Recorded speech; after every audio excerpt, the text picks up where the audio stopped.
నమస్తే, మీరు చూస్తున్నది ఐకాన్ టీవీ. నేను జ్యోతి. కోనసీమ అంటే ఎంతో అందంగా ఉంటుంది. ఈ పచ్చని దుప్పటి కప్పుకున్న ప్రకృతి అందాలను చూస్తుంటే మనసు ఎంతో ఆహ్లాదకరంగా ఉంటుంది. ఇవన్నీ చూడొచ్చు మీరు. ఈ విజువల్స్ అన్నీ ఎంత అందంగా ఉన్నాయో అసలు ఇలా చూస్తుంటే చాలా అందంగా ఉన్నాయి. ఈ కొబ్బరి చెట్టు మధ్యలో ఈ కాలువలు, ఈ పచ్చని చెట్లు ఎంత అందంగా ఉందంటే మనసు పులకించిపోతుంది ఇలాంటివన్నీ చూస్తూ ఉంటే. ఇలాంటివన్నీ మన కోనసీమకి మాత్రమే సొంతం. కోనసీమ అంటే ఇలాంటి ఎన్నో అందమైన దృశ్యాలు మనం చూడొచ్చు. అందుకే ఈ కోనసీమ అంటే మనుషులకే కాకుండా ఎన్నో మంది దేవుళ్ళకు కూడా చాలా ఇష్టమైన ప్లేస్ అని చెప్పొచ్చు.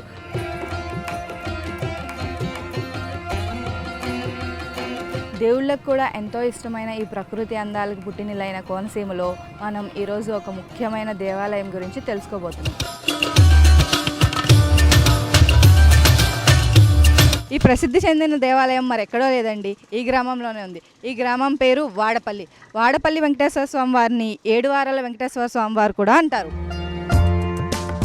కోనసీమ జిల్లాలో ఉన్న వాడపల్లి గ్రామం రావులపాలానికి 6 కిలోమీటర్లు, రాజమండ్రికి 30 కిలోమీటర్ల దూరంలో ఉంది. ఈ దేవాలయానికి వెళ్ళే దారి మాత్రం ఇదేనండి.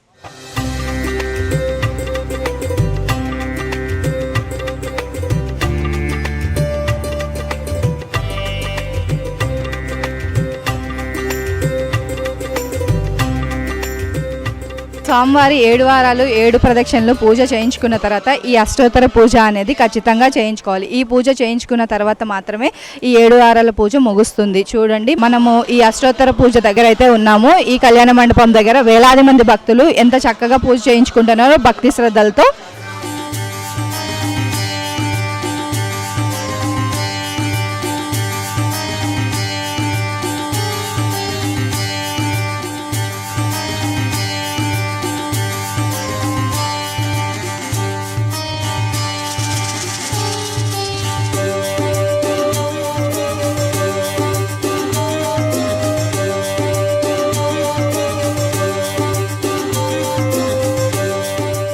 కోనసీమలో ప్రసిద్ధి చెందిన వెంకటేశ్వర స్వామివారి ఆలయం అయితే ఇదేనండి. ఈ ఆలయానికి చాలా ప్రాముఖ్యత ఉంది. అది ఏంటి అంటే 7 వారాలు 7 ప్రదక్షిణలు చేస్తే భక్తులు కోరుకున్న కోరికలన్నీ తీరుతాయని భక్తుల నమ్మకం. ఈ ఆలయాన్ని మనం లోపలికి వెళ్ళి ఒకసారి చూద్దాం రండి.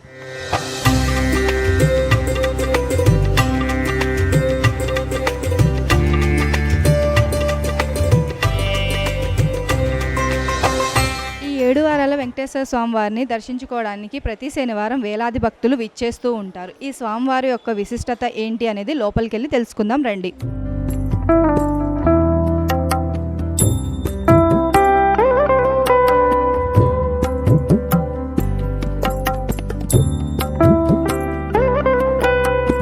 ఈ 7 వారాల వెంకటేశ్వర స్వామివారిని దర్శించుకున్న తర్వాత భక్తులందరూ ఈ ప్రదేశానికి వచ్చి దీపారాధన చేస్తూ ఉంటారు. అలాగే ఈ ప్రదేశానికి ఇంకొక ప్రత్యేకత ఉంది. అది ఏంటంటే ఇల్లు కట్టుకోవాలి అని అనుకునే వారందరూ ఈ ప్రదేశానికి వచ్చి 7 ఇటుకలు పేర్చి ఆ ఇటుకలకి గోవిందనామాలు పెట్టి ఆ పూజ చేస్తే ఖచ్చితంగా గృహం నిర్మించుకుంటారు అనేది భక్తుల నమ్మకం.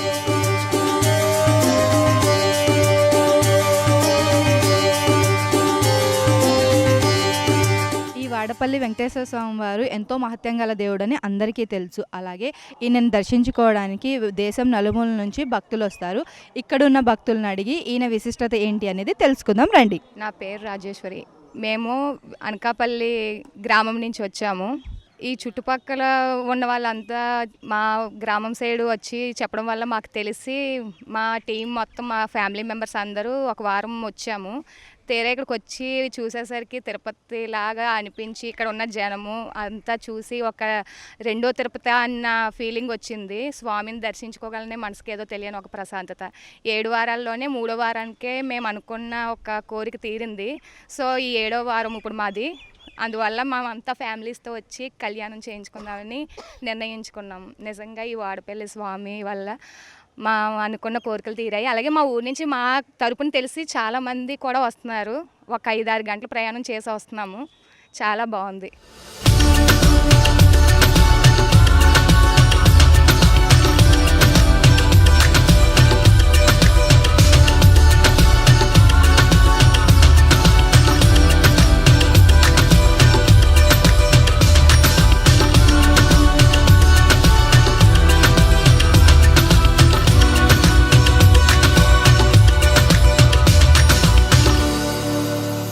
భక్తులందరూ ఈ స్వామివారికి అష్టోత్తర పూజ అనేది చేస్తారు. అసలు ఈ అష్టోత్తర పూజ ఎందుకు చేస్తారు, దీని విశిష్టత ఏంటి అనేది పూజారి గారి మాటల్లో తెలుసుకుందాం. ఓం నమో వెంకటేశాయ. ఇక్కడ కోనసీమ తిరుమల వాడపల్లి గ్రామంలో వేంచేసినటువంటి శ్రీ వెంకటేశ్వర స్వామి వారికి 7 శనివారాలు పూర్తి చేసుకున్న తర్వాత 7 ప్రదక్షిణలు 7 శనివారాలు పూర్తి చేసుకున్న తర్వాత స్వామివారికి ఇక్కడ ఈ వసంత మండపంలోని అష్టోత్తర పూజా కార్యక్రమాన్ని భక్తులు నిర్వహించుకుంటూ ఉంటారు.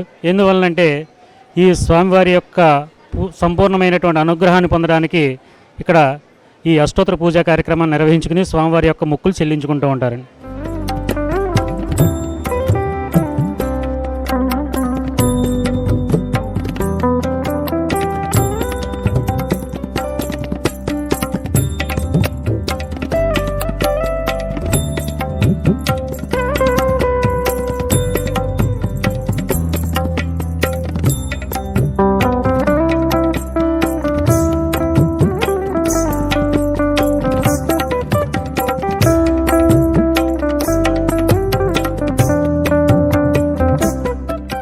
వాడపల్లి వెంకటేశ్వర స్వామి వారు అసలు ఇక్కడ ఎలా వెలిసారు, ఈయన స్థల పురాణం ఏంటి అనేది ఇక్కడున్న ఆలయ అర్చకులను అడిగి తెలుసుకుందాం. నమస్కారం అండి. శ్రీభూ సమేత శ్రీ వెంకటేశ్వర స్వామి వారి దేవస్థానం కోనసీమ జిల్లా ఆత్రేయపురం మండలం వాడపల్లి క్షేత్రం. ఈ స్వామివారి చరిత్ర చాలా విలక్షణమైనది, చాలా విశిష్టమైనది, అపురూపమైనది. భారతదేశంలో ఎక్కడా లేని విధంగా ఇక్కడ ఈ క్షేత్రంలో స్వామివారు ఎర్రచందన స్వరూపుడై స్వయంభూగా అవతరించడం జరిగింది. స్వామివారి యొక్క చరిత్ర ఏంటంటే, పూర్వం ఒకప్పుడు సనక సనందనాది మహర్షులందరూ కూడా స్వామివారి యొక్క దర్శనార్థం వైకుంఠానికి వెళ్లి స్వామిని దర్శించుకుని స్వామివారిని ప్రార్థించారు. స్వామి, రాబోయేటువంటి కలియుగంలో జనులందరికీ కూడా పాపభారం పెరుగుతుంది, దీని నుంచి జనాన్నందరినీ కూడా ఉద్ధరించేటువంటి మార్గాన్ని నువ్వు సెలవియాలి స్వామి, అందరినీ కూడా రక్షించాలని చెప్పి ప్రార్థిస్తే అప్పుడు స్వామివారు వారందరికీ కూడా చెప్పడం జరిగింది, నేను కలియుగ ప్రారంభంలో గోదావరి నదీ తీరంలో ఎర్రచందన స్వరూపుడినే వెలుస్తాను, అక్కడ కనుక నన్ను కొలిచినట్లయితే నేను జనుల యొక్క కలియుగం నుంచి పాపభారాన్ని తొలగించి భక్తులందరినీ కూడా రక్షిస్తానని స్వామి తెలియజేయడం జరిగింది. చెప్పినటువంటి విధంగానే స్వామివారు మొట్టమొదటిగా నాసికాత్రయంబకంలో గోదావరి నదీ తీరంలో ఎర్రచందన స్వరూపుడై దేవేరులతోటి శ్రీదేవి భూదేవి అమ్మవార్లతోటి స్వయంభుగా వెలియడం జరిగింది. ఆ ప్రాంతంలో ఉన్నటువంటి మహర్షులు యోగులు కూడా చాలా సంవత్సరాల పాటు స్వామివారిని అర్చించిన తర్వాత స్వామివారు దర్శనం ఇచ్చి నన్ను ఈ గోదావరి నదిలో వదిలిపెట్టండి, ఈ గోదావరి మార్గం గుండా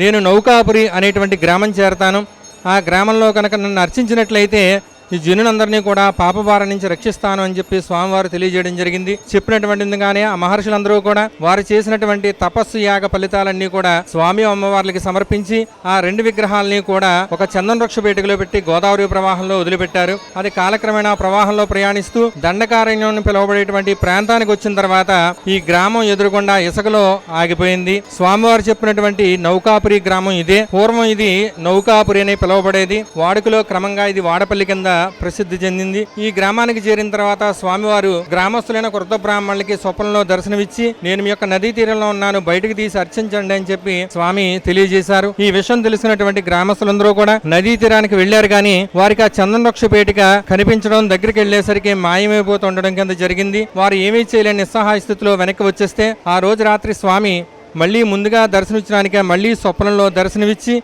మీరు ఈ కలియుగ పాపభారం చేత ఆచారహీనంగా ఉండడం వల్ల నేను మీకు నన్ను తాకలేకపోవడం జరుగుతోంది, కాబట్టి రేపు అందరూ కూడా అపరాహ్న సమయానికి మీరందరూ కూడా శుచిగా వచ్చినట్లయితే నేనున్న చోట ఒక కృష్ణగిరుడు వాళ్తుంది, అక్కడ తవ్వితే నేను కనిపిస్తానని స్వామివారు ఆయన యొక్క నిదర్శనాన్ని తెలియజేయడం జరిగింది. మర్నాడు విషయం తెలిసినటువంటి గ్రామస్తులందరూ కూడా గౌతమి గోదావరి నదిలో స్నానం చేసి మంగళ వాయిద్యాలతోటి నది మధ్య భాగంలోకి స్వామివారు చెప్పినటువంటి సమయానికి వెళ్లేసరికి అక్కడ ఇసుక తిన్నెల మీద ఈ యొక్క గరుడు పక్షి వాలి ఉంది. అక్కడ తవ్వితే అడుగున స్వామివారు ఉన్నటువంటి ఆ చందన వృక్ష పేటిక కనిపించింది. దాన్ని తెరిపించి ఆలయంలో వైగాన సాగమ శాస్త్ర ప్రకారమే ప్రతిష్ఠ చేయడం జరిగింది. అలాగే చరిత్రలో ఈ యొక్క ప్రతిష్ఠా క్రమాన్ని నారద మహర్షి వారే స్వయంగా దగ్గరుండి జరిపించినట్లు స్వామి యొక్క వైభవాన్ని మహత్యాన్ని కూడా పురజనులందరికీ కూడా తెలియజేసి ఈ కలియుగంలో స్వామి మిమ్మల్ని అందరినీ రక్షించడానికి ఎర్రచందన స్వరూపుడే ఈ క్షేత్రంలో వెలియడం జరిగింది. కాబట్టి మీరందరూ కూడా స్వామివారిని దర్శించి పూజించి తరించండి అని చెప్పి భక్తులందరికీ కూడా తెలియజేయడం జరిగింది. ఆనాటి నుంచి ఈనాటి వరకు కూడా స్వామివారి క్షేత్రంలో పూజలు అందుకుంటూ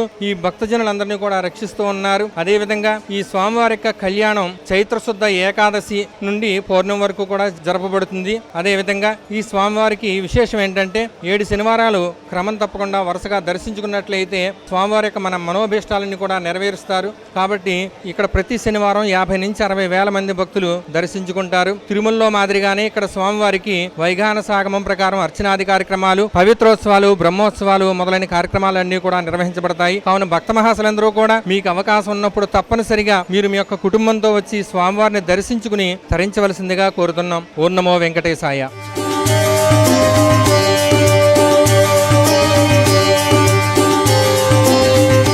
వాడపల్లి వెంకటేశ్వర స్వామి వారు అంటే 7 వారాలు 7 ప్రదక్షిణలు ముందు గుర్తొస్తాయి. అసలు దీని విశిష్టత ఏంటి అనేది మన ఆలయ ప్రధాన పూజారి గారిని అడిగి తెలుసుకుందాం. ఓం నమో వెంకటేశాయ. కోనసీమ తిరుమల వాడపల్లి క్షేత్రం 7 శనివారాల వెంకన్న దర్శనం 7 జన్మల పుణ్యఫలం. వాడపల్లి క్షేత్రం ఈ యొక్క స్వామివారి దగ్గర 7 శనివారాలు స్వామిని వరుసగా దర్శించుకుంటే అనుకున్న కోరికలు నెరవేరుతా మహిమానవైత స్వామివారు. ఎందుకంటే స్వామివారికి శనివారము ప్రీతికరమైన రోజు, సప్త శనివార దీక్ష అని చెప్పేసి మనకి ఉంది. ఈ యొక్క స్వామివారి కూడా ఈ యొక్క శనివార దీక్షతోటి స్వామివారి యొక్క ప్రధాన రాజగోపురం దగ్గర ఒక స్వామివారి మనస్ఫూర్తిగా మన యొక్క కోరుకుంటే అది న్యాయబద్ధమైన కోరికతోటి తప్పనిసరిగా స్వామివారిని విన్నపించుకుంటే అది తప్పనిసరిగా నెరవేరుతుంది. ఓం నమో వెంకటేశాయ.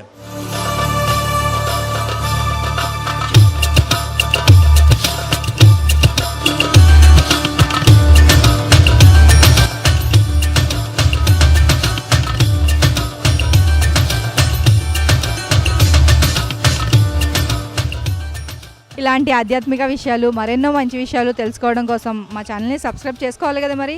ఐకాన్ టీవీ నుంచి మీ జ్యోతి.